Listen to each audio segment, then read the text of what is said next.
중고등부, 우리 영어부까지 다 같이 예배드립니다. 특별히 영어 통역기를 준비해서 함께 예배하기 원하니까요. 여러분들 함께 하나님께 영광 돌리는 예배에 참여해 주시기를 부탁드립니다. 우리 기도하시겠습니다.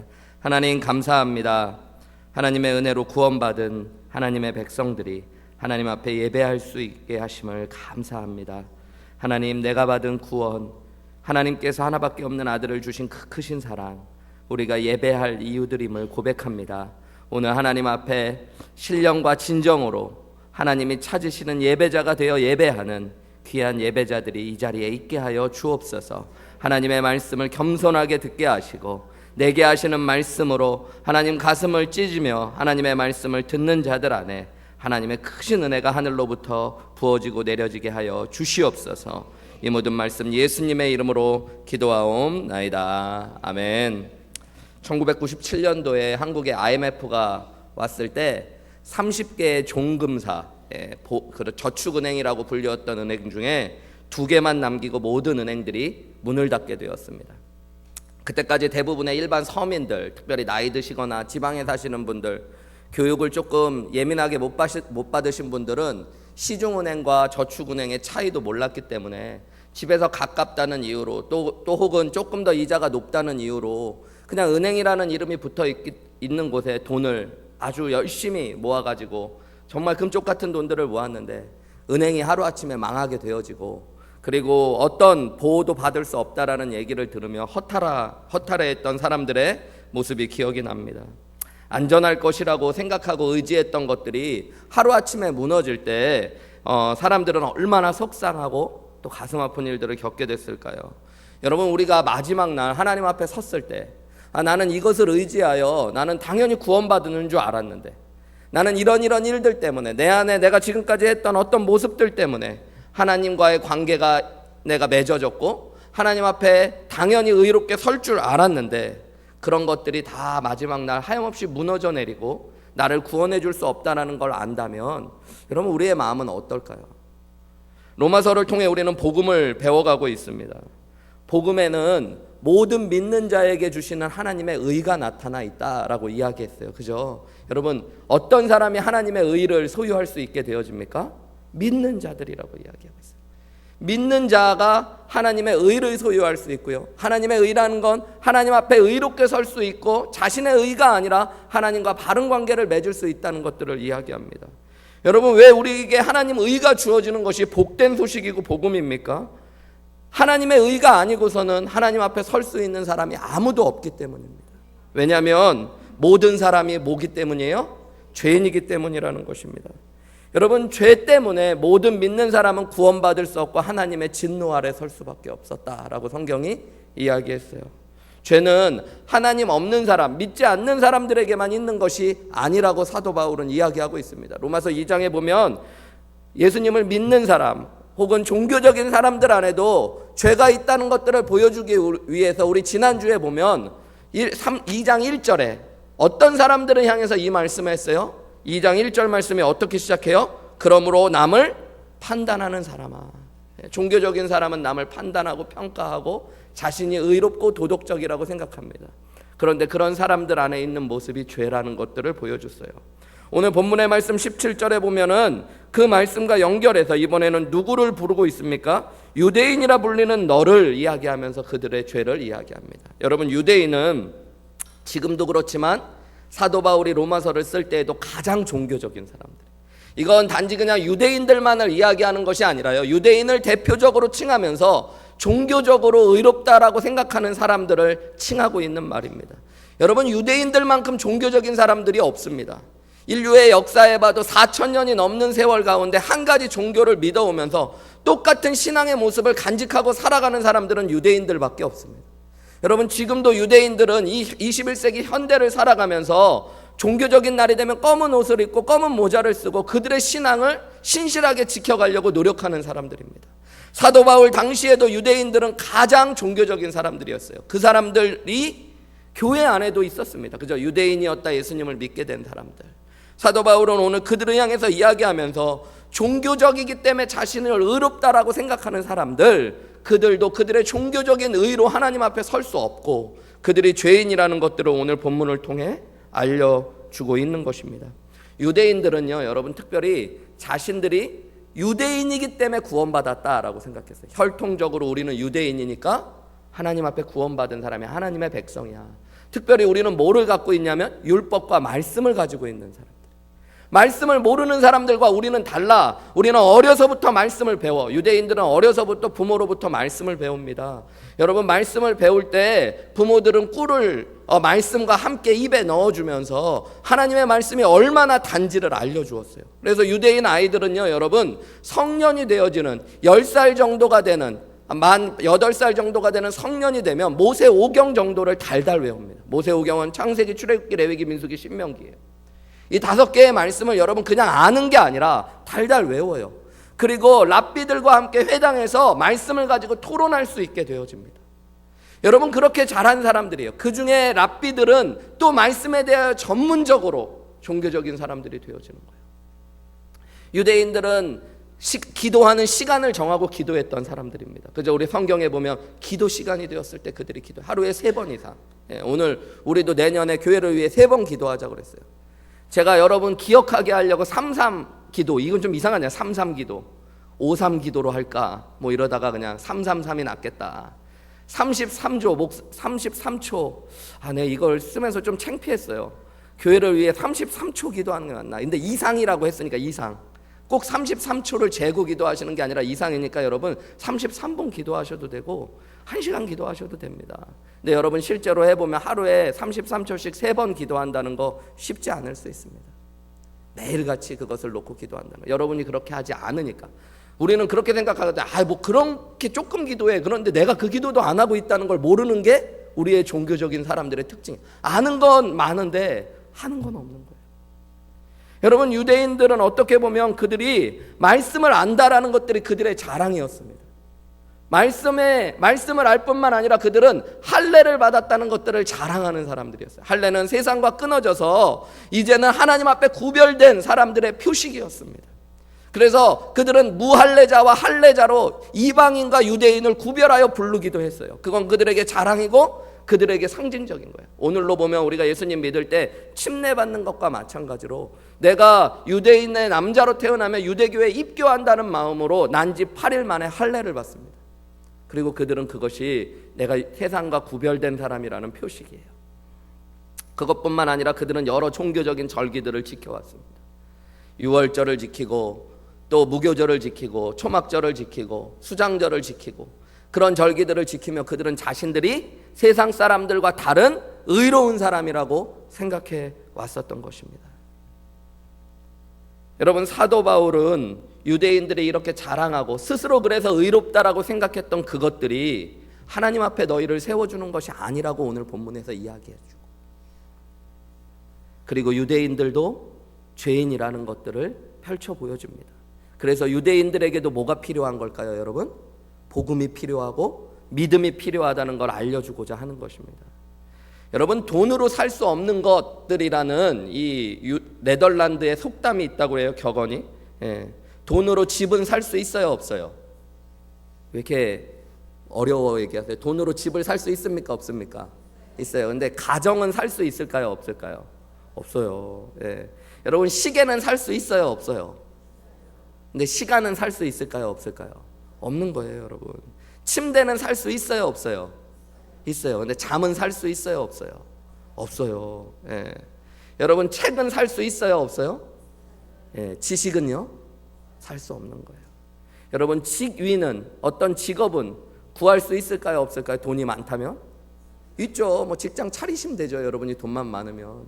근데 여러분, 존경은 살 수 있는 걸까요, 없는 걸까요? 없는 거예요. 여러분, 말씀이 귀하지 않다는 게 아닙니다. 종교적인 행위가 나쁘다는 이야기 아닙니다. 그런데 그것으로 하나님 앞에 설 수 없다는 것들을 아셔야 되는데 유대인들이 그것을 모르고 있었다는 데 문제가 있는 것입니다. 우리가 앞에 이야기했던 유대인들이 스스로를 종교적인 사람이라 칭하며 자랑스러워했던 것들을 사도 바울은 하나씩 지적하면서 그것이 도리어 너희의 죄악을 드러내고 있다는 것들을 펼쳐 보여줍니다. 여러분, 이것은 꼭 유대인의 문제가 아니라 제가 앞에 이야기했던 것처럼 유대인들은 모든 종교인들의 대표와 같았던 사람들이에요. 가장 종교적인 사람들. 여러분, 우리도 오랫동안 예수님 믿고 종교 생활을 하다 보면 이 유대인들의 모습과 같은 모습이 우리 안에 있을 수 있다는 것들을 깨달으면서 하나님 앞에 우리가 어떤 모습으로 서야 되는지, 혹은 내가 유대인들처럼 하나님 앞에 설 수 없는 것들, 의지할 수 없는 것들을 가지고 내 자랑, 내 의로 삼고 있지는 않았는지를 돌아보시는 귀한 아침 되시기를 주님의 이름으로 축복합니다. 첫 번째로, 여러분, 말씀을 알고 가르치는 것들, 그것이 우리를 의롭게 해주지 않습니다. 여러분, 오늘 본문의 말씀에 보면 유대인들의 17절부터 말씀을 보세요. 유대인이라 불리는 네가 율법을 의지하며 하나님을 자랑하며 율법의 교훈을 받아 하나님의 뜻을 알고 지극히 선한 것을 분간하며 매인들의 길을 인도하는 자요, 어둠에 있는 자의 빛이요, 율법에 있는 지식의 진리의 모본을 가진 자로서 어리석은 자의 교사요 어린아이의 선생이라 스스로 믿는다라고요. 여러분, 나쁜 말이 하나도 없잖아요. 율법을 의지한대요. 이 의지한다는 말은 신뢰한다라는 말도 되고요, 위로받는다는 뜻도 됩니다. 말씀을 보면서 말씀을 신뢰하고요, 말씀에서 위로도 받는데요, 하나님을 자랑한대요, 율법의 교훈도 받는데요, 열심히 설교도 듣고 성경도 읽고 성경 공부도 한다는 거예요. 아침마다 큐티도 해요. 하나님의 뜻을 알아가기 시작해요. 모르는 게 아니에요. 알아요. 그리고 지극히 선한 것도 분간합니다. 분간한다는 건 옳고 그른 것들을 구별할 줄 안다는 거예요. 여러분, 그러면서 맹인들을 인도하고요, 어둠에 있는 자의 빛이 되어지고 율법의 진리, 지식과 진리의 모본을 내가 가졌다라고 이야기하면서 어리석은 자의 교사, 어린아이의 선생이라고 이야기한대요. 말씀 가르치는 걸 좋아해요. 그런데 21절 말씀 뭐라고 이야기합니까? 그러면 다른 사람을 가르치는 내가 내 자신은 가르치지 아니하느냐라고 이야기합니다. 우리가 읽지는 않았지만 2장 13절 말씀 우리 한번 같이 읽어볼까요? 시작. 하나님 앞에서는 율법을 듣는 자가 의인이 아니요 오직 율법을 행하는 자라야 의롭다 하심을 얻으리니. 여러분, 하나님 앞에서, 중요한 게 하나님 앞에서요, 하나님 앞에 설 때는 율법을 듣는 사람, 아는 사람, 가르치는 사람이 의롭다고 설 수 있는 거예요? 아니래요. 오직 율법을 행하는 것들로 의롭게 된대요. 유대인들의 문제는 뭐였을까요? 알아요, 분간도 해요, 사랑도 해요, 말씀도 열심히 읽어요, 공부해요. 그런데 그 말씀으로 스스로 살아가지 않는 것이요. 그러면서 사도 바울은 유대인들을 아주 낱낱이 파헤치고 그들의 가슴 아픈 패부를 드러냅니다. 왜 그러냐면 사도 바울도 누구였기 때문일까요? 유대인이었기 때문에. 그것을 너무너무 잘 알고 있기 때문이에요. 우리 말씀을 보세요. 21절 말씀. 그러면 다른 사람을 가르치는 내가 내 자신은 가르치지 아니하느냐? 도둑질하지 말라고 선포하는 네가 도둑질하냐? 왜? 이렇게 이야기합니다. 여러분, 유대인들이 어떤 도둑질을 도대체 했을까요? 뭐 여러 가지 이야기가 나올 수 있지만 유대인들 하면 제일 특징이 뭐냐면 유대인들은 하나님 열심히 믿지만 하나님 믿는 만큼 좋아하는 게 있습니다. 그게 뭘까요?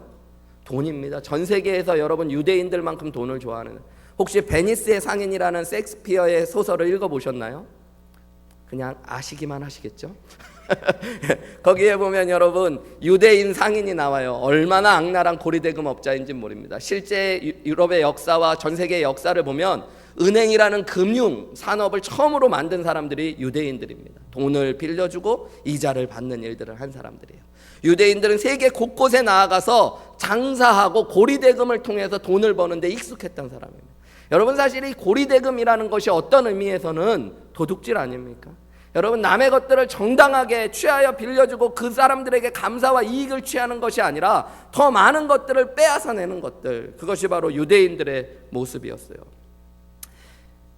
여러분, 유대인들은 자기들이 도둑질하지 않는다라고 생각하면서 사실은 엄밀하게 이야기하면 남의 것들을 뺏기 위하여 혈안이 되어져요. 그게 장사나 마찬가지니까. 여러분, 우리도 도둑질하면 안 된다는 거 알아요, 몰라요? 알죠.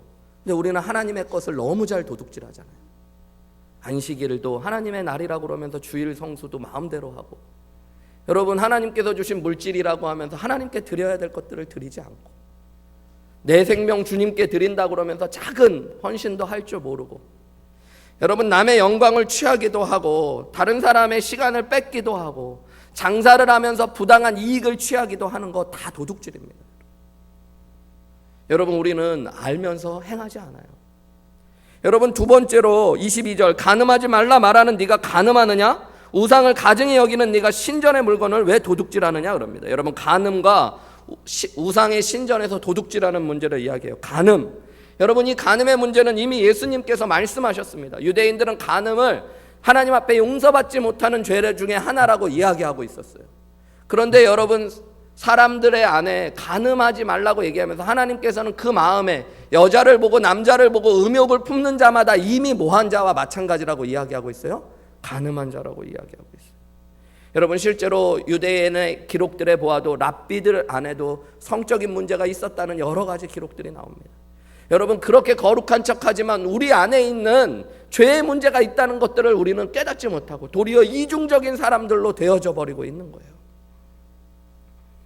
우리 고정택 목사님이 큐티 세미나 할 때 첫날 그런 얘기 하셨잖아요. 자기가 예수 믿고 정말로 나름 교회 다닌다는 사람으로 거룩하게 살려고 했는데 고등학교 때 기숙사 살면서 아이들이 음란 서적 같은 것들을 막 돌리고 보여줄 때 자기는 예수 믿는다고 안 본다고 막 그렇게 애들 앞에 선포하고 나서, 그런데 그 마음에 보고 싶은 마음이 있으니까 애들이 다 잘 때 새벽 2시에 일어나서 몰래 남의 친구의 책을 들여다보고 밤새 그것들을 즐겨보면서 잠도 못 자고 낮에는 아무렇지도 않은 척하면서 살아가는 자기의 모습.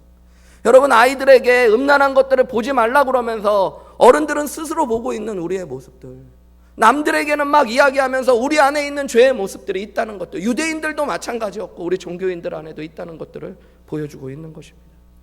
여러분, 유대인들은 우상의 신전을 참으로 가증히 여겼습니다. 근데 역사의 기록에도 보면 재밌는 게요, 유대인들이요, 그러니까 그 우상의 신전을 파한다 그러면서요, 아무도 없을 때 우상의 신전에 가서 우상의 신전 물건을 들고 나옵니다. 그리고 그것을 팝니다. 돈을 얼마나 좋아하는지. 근데 여러분, 우상에게 드려졌던 물건, 우상의 신전에 있었던 물건은 누구한테 팔까요? 누구한테 팔까요? 여러분, 예수 믿는 사람들한테 팔까요? 불상을 훔쳐왔어요. 그럼 누구한테 팔겠어요? 목사님한테 와서 사라 그러겠어요, 여러분? 불상을 훔쳐오면 누구한테 팔아야겠어요? 부처님 믿는 사람들한테 그걸 팔아야겠죠. 유대인들이 그 일을 하는 거예요. 여러분, 그 가증히 여기는 물건은 깨버리고 없애버려야 될 텐데 그들은 그것을 훔쳐가지고 나와요. 그러면서 변명해요. 우상은 아무것도 아니고 가증히 여겨야 되는 것이라. 그러면서 그것을 갖다 팔아요. 오늘 본문의 말씀이 그런 이야기를 하는 거예요. 우상을 가증히 여기는 네가 신전의 물건을 왜 도둑질하느냐. 여러분, 얼마나 이중적인 모습입니까? 그러면서 뭐라고 이야기합니까? 23절에 율법을 자랑하는 네가 율법을 범함으로 하나님을 욕되게 하고 있다. 그들은 하나님의 이름을 망령되이 일컬지도 않으려고요, 하나님의 이름을 입으로 부르는 것조차 두려워했던 사람들입니다. 그런데 그들이 그들의 행위로 하나님의 이름을 욕되게 하고 있다라고 사도 바울이 이야기하고 있는 것입니다. 여러분, 얼마나 가슴 아픈 지적이었을까요? 아마 로마 교회에 있었던 이 편지를 읽었던 유대인들은 아무 말도 할 수 없었어요. 여러분, 오늘날 기독교도 너무 지적인 요소로 종교가 흘러가고 있다는 이야기를 많이 합니다. 교회에서 자꾸 공부하자는 얘기 많이 하죠. 목사님이 성경 공부합시다. 공부가 나쁜 거 아닙니다. 알아야지 여러분 우리도 믿음의 삶을 살아갈 수 있죠. 그런데 여러분, 아는 것만으로는 우리가 구원받지 못합니다. 여러분의 말씀을 아는 게 여러분의 의가 아닙니다. 여러분, 도리어 오늘 사도 바울은 이야기하는데 우리가 읽지는 않았지만 12절부터 16절에 보면 우리가 율법을 알기 때문에 그 율법의 정죄함을 받는 것이 당연하대요. 여러분, 내가 아니까, 내가 알면서 범한 죄는 당연하고 너무너무 큰 죄 아닙니까? 율법을 모르는 자들은 그들의 양심을 따라서 하나님 앞에 처벌받게 될 텐데, 율법을 안다는 우리는 그 율법 때문에 정죄받게 될 것이라는 거예요. 여러분, 간음하지 말라는 우리가 마음으로 끊임없이 간음하고, 형제를 살인하지 말라는 우리가 마음으로 끊임없이 누군가를 살인하고, 여러분, 오늘 말씀에 나온 대로 도둑질하면 안 된다 그러면서 도둑질하고, 말씀에 대해서는 다 알고 배웠는데 아무것도 내 삶으로는 살아가지 못하는 것, 여러분, 그것이 죄의 모습이라는 것입니다. 여러분, 우리 안에 다 이런 모습이 있어요. person이라고 하는 단어가 있죠. 예, person이라는 단어가 무슨 뜻이에요? 사람들이라는 뜻이에요. 모든 일반적인 사람들. 근데 이 person이라는 단어의 어원은 여러분 페르소나라는 곳에서 왔습니다. 페르소나가 무슨 뜻일까요? 가면이라는 뜻이에요. 가면. 여러분, 사람은 가면을 쓰고 살아가는 존재들. 다 아닌 척하고 지금 앉아 계시잖아요. 목사님도 마찬가지고. 근데 오늘 하나님께서 일주일 동안에 우리 안에 있었던 혼자 있을 때 했던 생각들, 마음들을 다 오늘 안에 끌어서 교인들 앞에 보여준다면 여러분 중에 이렇게 당당하게 서 계실 분이 앉아 계실 분이 얼마나 되시겠어요? 목사님이라면 별 수 있겠습니까? 우리는 거룩해야 돼. 저 사람들처럼 어떻게? 어떤 교회가 왜 이렇게 돈을 좋아해? 어떤 목사님이 어떤 교회가 돈 문제 생겼다며 왜 이렇게 어떻게 목사가 저렇게 돈을 좋아해? 나는 돈에 완전 환장해 있는데, 돈 좀 번다면 교회 빠지는 것쯤은 아무렇지도 않은데, 누가 그렇게 또 여자 문제가 일어났대. 뭐 성가대원 중에 막 불륜을 벌한 거, 뭐 교사들 중에 막 도박을 하고. 여러분, 우리 교회에 그렇다는 얘기가 아니라 제가 막 얘기하는 거예요. 여러분 중에 누군가는 또 혹시라도 찔릴지 모르니까. 여러분, 근데 그러면서 우리는 아무렇지도 않게 살아가는 거예요. 여러분, 왜 그럴까요? 말씀을 몰라서가 아니라 말씀대로 살지 못해서입니다. 그런데 여러분, 문제가 있어요. 이거는 그냥 말씀대로 살아라 이런 교훈을 던져주는 게 아닙니다.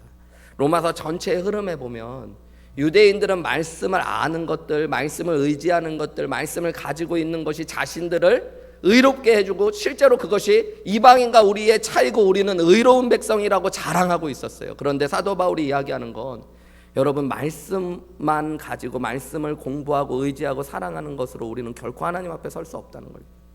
말씀을 온전하게 지켜야지 하나님 앞에 설 수 있어요. 여러분, 율법이라는 건 하나님의 의를 드러내고 있습니다. 그래서 갈라디아서 말씀해 보면 갈라디아서 3장 10절에 율법 행위에 속한 자는 다 저주 아래 있는데 이유가 무엇이냐면 누구든지 율법책에 기록된 대로 모든 일을 항상 행하지 않는 자는 저주 아래 있기 때문이다 라고 이야기해요. 여러분, 이 말이 중요합니다. 누구도 예외가 없어요. 그리고 율법책에 기록된 대로 그대로 행해야 됩니다. 조금이라도 어긋나면 안 돼요. 모든 일을 행해야 됩니다. 내가 하나님의 말씀이 1000가지라면 1000가지 중에 999개는 지켰는데 한 가지만 어겼어요. 그 사람은 죄인일까요? 아닐까요? 죄인입니다. 여러분, 그것뿐만 아니라 항상 행해야 됩니다. 내가 한평생 하나님의 말씀을 다 지키고 살다가 단 한 번 어겼어요. 여러분, 그 사람은 죄인입니까? 의인입니까? 죄인인 거예요. 하나님의 표준은, 하나님의 말씀은 하나님의 표준을 담고 있는데 하나님은 완전하시고 거룩하시기 때문에 여러분, 하나님의 말씀을 온전히 지킬 수 있는 사람은 아무도 없다라는 데 문제가 있습니다.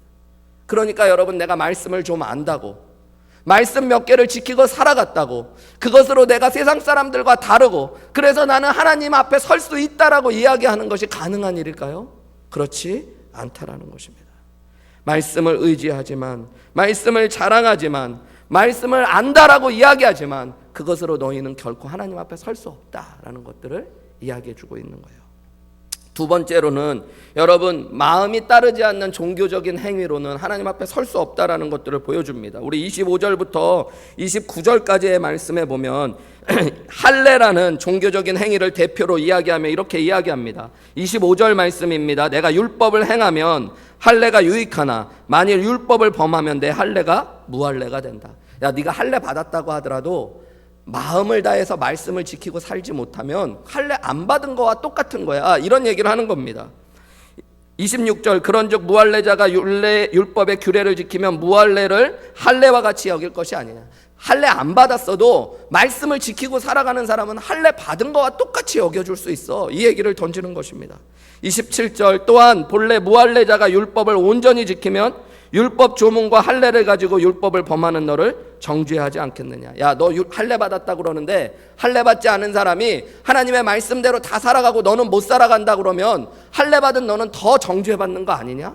그 세상 사람이 너를 정죄하지 않겠냐? 라고 이야기합니다. 28절 그래서 무릇 표면적 유대인이 아니요 표면적 육신의 할례가 아니니라 오직 이면적 내면의 유대인이며 할례는 마음에 할지니 영에 있고 율법 조문에 있지 아니한 것이라 그 칭찬이 사람에게서가 아니라 하나님 앞에 인정받아야 되는 것이다 라고요.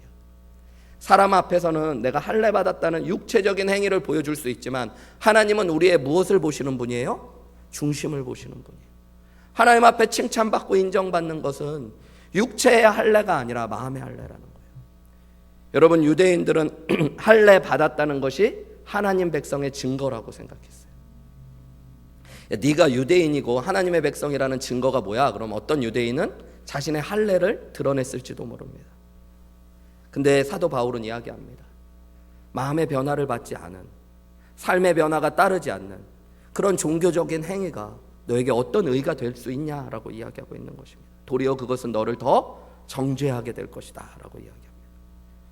여러분, 종교적인 행위가 무의미한 것이 아닙니다.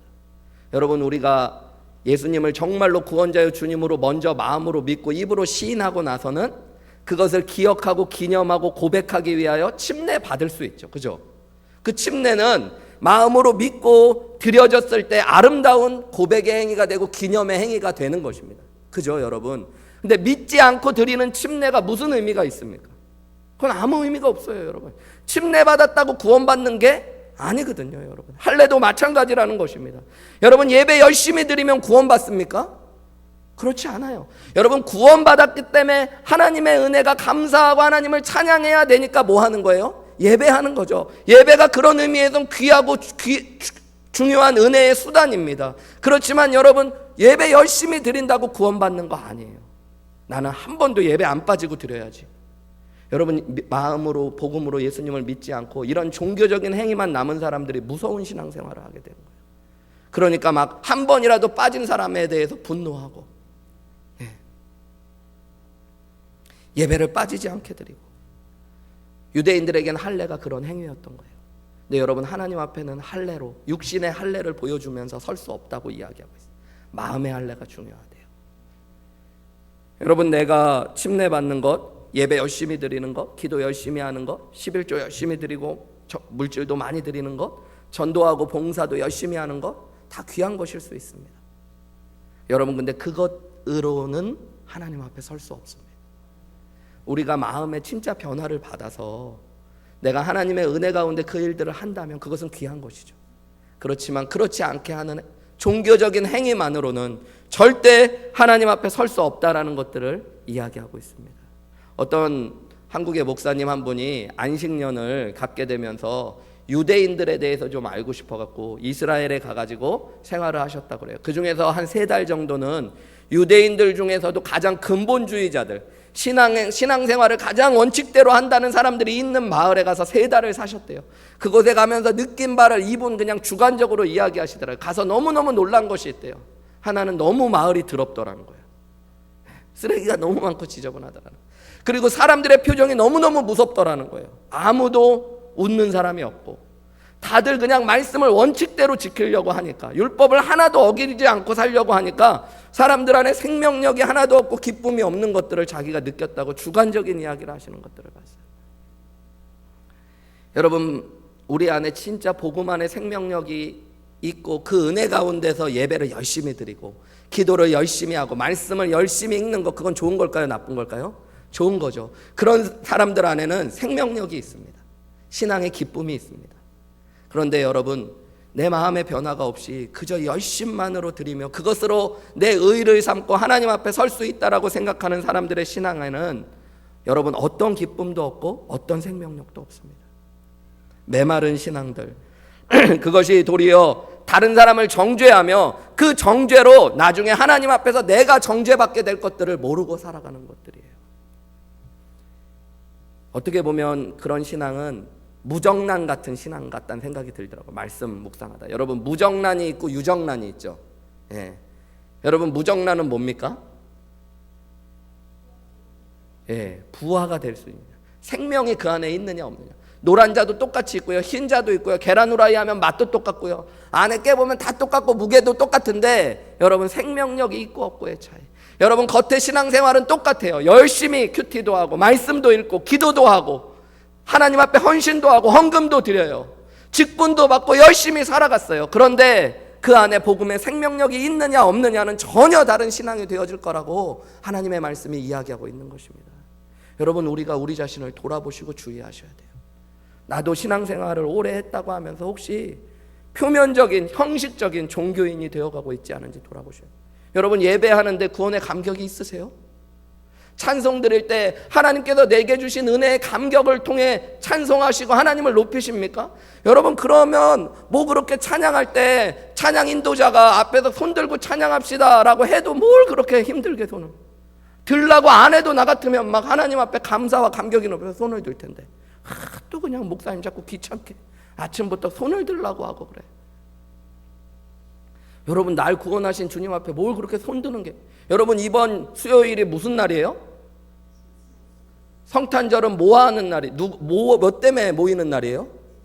예수님이 이 땅에 오셔서 누구 때문에? 나 때문에. Jesus was born for us, for you. 여러분, 사람들한테 그렇게 이야기해 주세요. 메리 크리스마스 하면 Jesus Christ was born for us, for you 이렇게 얘기해 주세요. 여러분, 우리가 잊어먹으면 안 돼요. 여러분, 그 성탄절 예수님을 기뻐하기 위해 그 전날 모여서 전야잔치를 해요. 누구를 기쁘게 해드리기 원하는 거예요? 예수님. 내 기쁨을 예수님 앞에 표현하기 위한 거예요. 그러면 조금 사람들 앞에서 창피하더라도 하나님 앞에 재롱 피우는 게 뭐가 그렇게 문제가 됩니까, 여러분? 우리 권사님들 막 지금 열심히 막대기 두들기고 핸드벨인지 뭔지 차인벨인지 막 두들기시더라고요. 막 왔다 갔다 박자도 틀리고. 근데 엄청 기쁘게 하시더라고요. 저는 제가 보면서 기쁘더라고요. 주님 위해서 한다면 여러분, 그것이 귀한 거죠. 내가 아무리 즐겁게 해도 여러분, 그 즐겁게 그냥 하란 얘기, 무조건 열심히 하란 얘기 하려고 그러는 거 아니에요. 내가 즐겁게 하는데 난 무대에 서는 게 너무너무 좋아서 열심히 해. 여러분, 그건 별로 의미가 없는 거예요. 내 마음으로 주님 오신 것들을 기뻐하면서, 감사하면서, 감격하면서. 여러분, 우리 안에 그런 게 없다면 우리는 그냥 표면적인 할례를 받은 사람들. 여러분, 그것으로는 하나님 앞에 설 수 없습니다. 마지막 세 번째는 3장 1절부터 8절까지의 말씀에 나오는데요, 자기 합리화와 궤변으로는 하나님 앞에 설 수 없습니다. 3장 1절부터 8절 말씀은 사실은 그냥 읽으면 좀 이해하기 어려운 말씀처럼 보입니다. 왜냐하면 당시에 사도 바울이 복음을 전하면 유대인들이 했던 궤변을 이야기하고 있기 때문이에요. 미리 사도 바울이 혼자 얘기하면서. 그래서 여러분, 성경에 보면 5절에 가로가 쳐져 있고 이런 말이 있죠. 내가 사람의 말대로 말미암아 말하는 것이다. 말하는 대로 내가 지금 말한다. 일반 유대인들이 이야기했던 말을 내가 하고 있는, 이거는 하나님의 말씀을 내가 얘기하는 게 아니라 내가 유대인들이 했던 말을 말하는 것이다 그래요. 어떤 유대인은 그래요. 그럼 유대인이 난 게 뭐야? 하나님은 유대인 특별하다고 얘기했는데 유대인 뭐 귀한 게 뭐야? 그러면서 사도 바울이 이야기하는 건 뭐냐면, 할례가 유익한 건 뭐고 유대인의 나음이 많은 건 뭡니까? 라고 얘기했을 때 사도 바울이 범사에 많다, 하나님의 말씀을 맡았다는 것만으로도 그것은 귀하고 진리다라고 이야기해요. 여러분, 하나님의 말씀이 얼마나 귀합니까? 그 말씀을 알아가는 게 나쁜 겁니까? 우리 안에 성경이 주어져 있는 것이 나쁜 겁니까? 여러분, 이것만으로, 안다는 것만으로 구원받을 수는 없지만 우리가 먼저 말씀을 알게 되고 말씀을 분간하게 됐다는 것들은 우리 안에 귀한 축복이 되어지는 것입니다. 3절에 보면 어떤 사람들은 이렇게 이야기하는데요, 믿지 아니하였으면 어떻게 되는 겁니까? 믿지 아니하면 하나님의 믿부심을 패하는 겁니까? 믿어야지만 구원받는다고 하면 하나님이 그러면 왜 율법을 주시고 왜 할례를 주셨습니까? 하나님이 이스라엘 백성들을 말씀 가운데 의롭게 하신다고 그랬고 할례를 통해 의롭게 하시겠다고 하는 하나님의 약속이 있는데, 그럼 하나님은 의롭지 못한 분입니까? 뭐 이런 이야기를 하고 있는 거예요. 하나님이 믿는 자만 구원하신다면 하나님은 의롭지 못한 분, 그것으로 구원할 수 없다고 그러면서 그것을 하나님의 기준이라고 주시고 하나님의 언약을 깨는 것과 같지 않습니까? 하나님은 의롭지 못한 분 같습니다 라고 이야기하는 사람들이 있다는 거예요. 사도 바울은 이야기합니다. 하나님이 우리를 구원하지 못하는 건 율법 때문이 아니라 도리어 율법은 완전하고 문제가 없어요. 여러분, 뭐가 문제인 것입니까? 우리가 문제인 거예요. 그 율법을 지킬 수 없는 죄인인 우리가. 그래서 여러분, 하나님이 우리의 죄, 우리의 순종하지 못하는 죄로 우리를 구원하지 못하고 버리신다면 그것이 더 하나님의 의를 드러내는 것이라고 사도 바울은 이야기하는 것입니다. 또 여러분, 이런 말을 합니다. 5절과 6절에 보면 우리의 불의가 하나님의 의를 드러내게 한다면 하나님이 왜 진노를 내리십니까? 우리가 죄를 지었을 때 하나님의 의가 더 드러나는 것이라면, 죄인들을 향하여 하나님의 의가 있다면 하나님이 다 구원하시면 되지, 왜 하나님께서 누구는 진노하시고 누구는 불의하게 하십니까? 근데 하나님께 의를 드러내기 위한 게 우리의 죄라면 우리의 죄도 하나님의 의를 위한 도구니까 하나님이 칭찬해 주셔야 되지 않습니까? 여러분, 궤변 같지만 이런 것들이 유대인들의 말이었어요. 종교적인 궤변. 여러분, 자기 합리화. 우리는 때로는 이런 걸로 우리 스스로를 의롭다고 증명하고 싶을 때가 있습니다. 사도 바울은 이야기해요. 그렇게 이야기하는 바로 네가 죄인이기 때문에 그런 것이란다. 토론과 논쟁을 좋아하고 문제를 끄잡아내기를 좋아하는 게 종교적인 사람들의 특징입니다. 그래서 말싸움을 하고요, 말싸움을 해서 이기면 마치 내가 의로워졌다라는 착각을 합니다. 선악과를 심어놓은 하나님이 잘못이지 따먹은 인간의 잘못입니까? 뭐 이런 말 하기 좋아하는 거예요. 여러분, 가룟 유다가 불쌍한 거 아닙니까? 하나님이 그 사람이 죄를 짓는 걸 알면서도 그렇게 내버려 두시고, 가룟 유다는 불쌍하고 예수님이 의롭지 못한 거 아닙니까? 왜 사랑의 하나님이 모두 구원하지 않으십니까? 전능하다고 하시면서 하나님이 의롭지 못한 거 아닙니까? 뭐 이런 얘기하기를 좋아하는 거예요. 여러분, 그런 이야기 속에는 다 뭐냐면 내 죄를 거부하고 싶고 하나님도 거부하고 싶고 내가 내 궤변으로 말미암아 뭐 하고 싶은 마음이 있는 거예요? 의롭다라고 하고 싶은 마음이 있는 거예요. 목사님, 성경에 술 취하지 말라고 그랬지 술 마시지 말란 말이 어디 있습니까? 이런 말 하는 분은 다 어떤 말을 하고 싶은 걸까요? 고백하고 있는 거예요. 목사님, 제가 술을 좀 마십니다. 그러니까 나는 근데 취하지는 않으니까 술이 세서 나는 의롭습니다. 이런 얘기 하고 싶은 거예요. 이거 죄는 아닙니다. 이런 얘기 하고 싶으니까 그러는 거죠. 신약 성경 어디에 11조를 내라는 얘기가 있습니까? 구약에만 나왔지 신약에는 그런 말 없지 않습니까? 이 얘기는 나 11조 내고 싶지 않습니다. 이런 얘기 하고 있는 거예요, 그냥. 신약 성경대로 하면 여러분 내 재산을 다 팔아가지고 교회 앞에 갖다 놨다는 말이 엄청 많던데요, 여러분. 제가 하고 싶은 얘기는 우리는 자꾸 우리를 합리화시키고 궤변을 늘어놓으며 우리가 의롭다라고 하고 싶은 착각에 빠질 때가 있어요. 어떤 하나님의 말씀을 들으면 그 말에 대해서 자꾸 민감합니다. 내가 내 안에 이런 모습이 있구나, 하나님이 나를 죄인이라고 말씀하시는구나, 내가 죄인이구나 라는 것들을 깨닫는 게 아니라 나는 그럴 수밖에 없었어. 그런 말을 하기 위해 궤변을 찾고 논리를 찾아서 심지어 하나님을 의롭다고 하지 않게 이야기하면서 나의 의를 드러내고 싶은 마음이 유대인들 안에 있고 종교적인 사람들의 마음에 있다는 거예요. 여러분, 그렇게 해서 내가 좀 의롭다는 게 사람들 앞에 어떤 논리적으로 세워졌다고 해봐요. 말을 잘했다고 해봐요. 그러면 여러분, 내가 하나님 앞에 설 수 있는 걸까요? 그렇지 않습니다. 여러분, 하나님 앞에 설 때는 말싸움하는 거 아닙니다. 성경에 보면 하나님 앞에 서게 됐을 때 심판받는 죄인들이 핑계하지 못할 것이라고.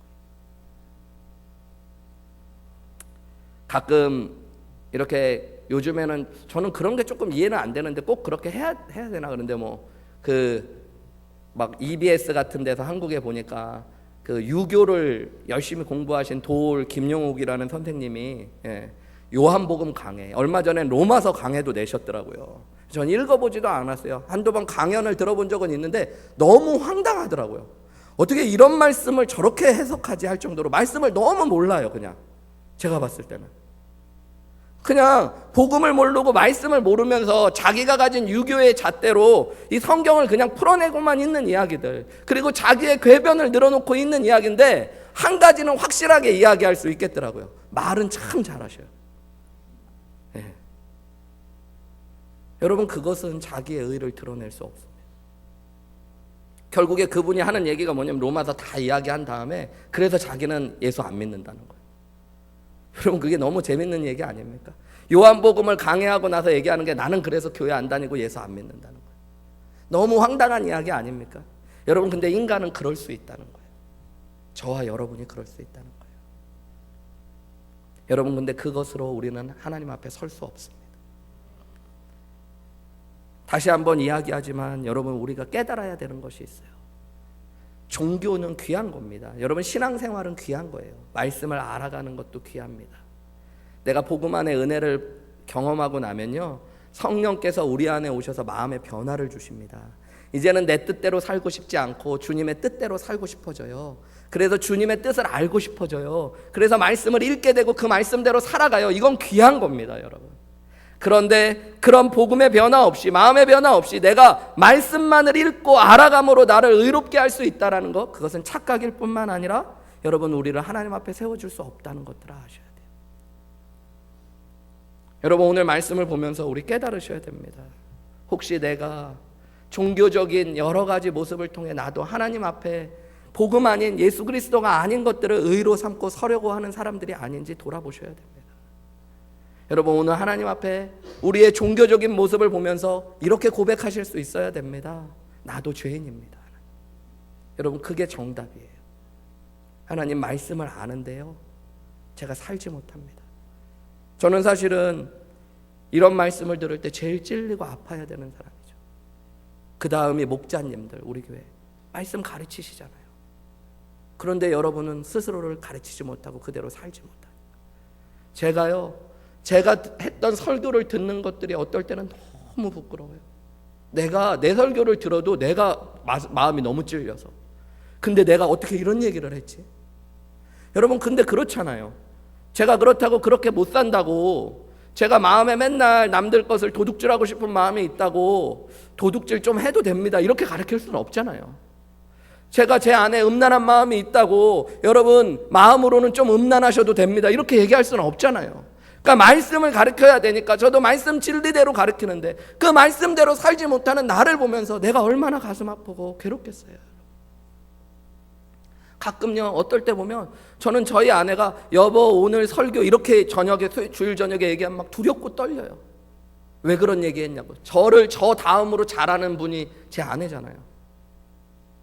여러분의 남편, 아내가 여러분을 보면서 뭐라고 얘기하겠어요? 야, 우리 남편은 진짜 의로운 사람이야.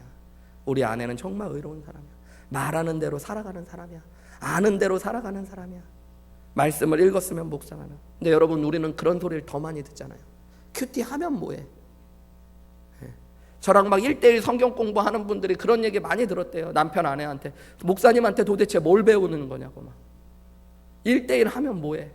오늘 주일 예배 끝나고 가시다가 또 그런 소리 듣는 분 계실지 몰라요. 애들한테 왜 그럴 거면 왜 교회에 갔다 왔냐고.